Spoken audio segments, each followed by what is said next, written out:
اعوذ باللہ من الشیطان الرجیم بسم اللہ الرحمن الرحیم سورہ ابراہیم۔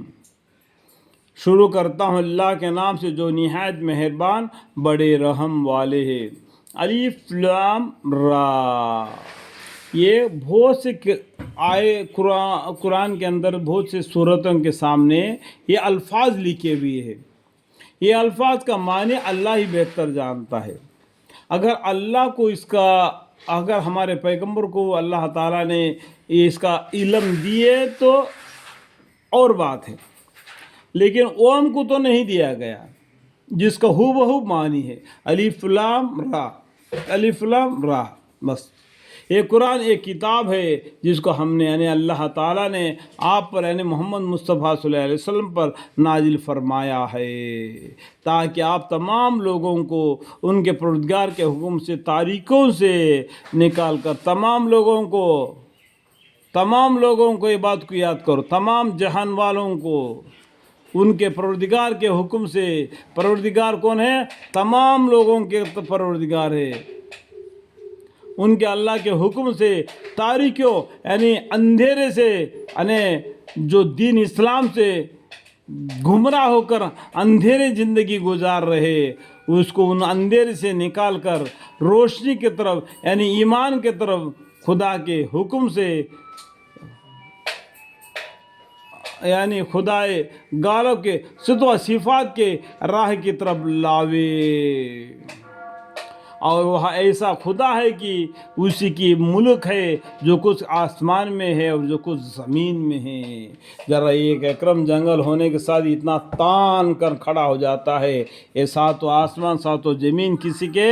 اللہ ہی کے ہی۔ واللہ اللہ الذی لہ ما فی السماوات و ما فی الارض۔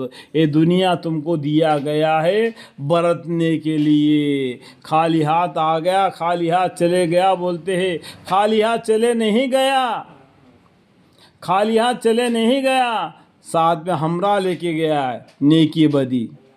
آتے وقت تو خالی ہاتھ آ گیا کہ بولنے والے بولتے ہیں کہ خالی ہاتھ آ گیا، خالی ہاتھ چلے گیا، خالی ہاتھ تو چلے نہیں گیا۔ اس بات کو جانو پہچانو، زبان سے کیا کہتے ہو؟ آیا تو خالی ہاتھ سے، گیا تو دونوں ہاتھ سے۔ نام ہے بدی، نیک اور بدی دونوں ہاتھ سے گیا۔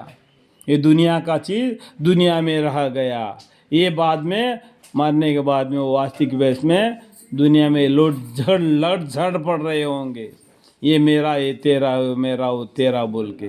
یہ ہے دنیا، اور بڑی خرابی یعنی بڑا سخت عذاب ہے قیامت کے دن ان کافروں کو جو دنیا زندگانی کو ایک آخرت پر ترجیح دیتے ہیں، آخرت پر ترجیح دیتے۔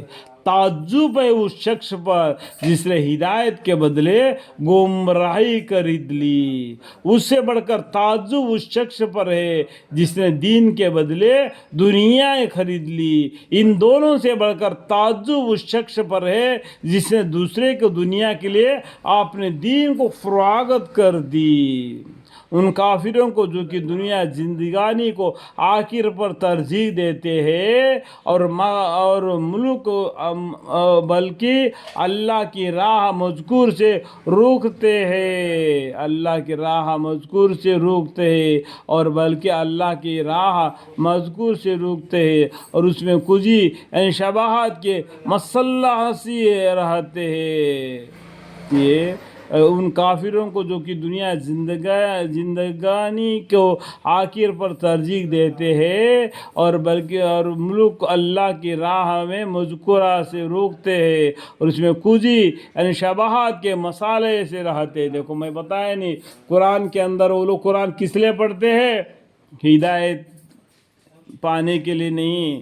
یہ قرآن کے اندر میں کون سا خلاف آیتیں ہیں ان کو اچال کر مسلمانوں کے سامنے اس کا مطلب کیا ہے، اس کا یہ کیا ہے وہ کیا ہے پوچھنے کے لیے۔ اگر اس کو اتنا علم ہے کہ اس کو آگے پیچھے آیتوں کو پڑھنا چاہیے نا، تو موت معلوم ہو جائے گا. ایسے لوگ بڑی دور کی گمراہی میں ہیں، بڑی دور کے گمراہی میں ہیں. قرآن کے اندر میں کوئی غلطی کو تلاش کرنے کے چکر میں نہیں رہنا. معاف کرنے والا مالک ہے، وہ معاف کرے گا. ٹھیک ہے.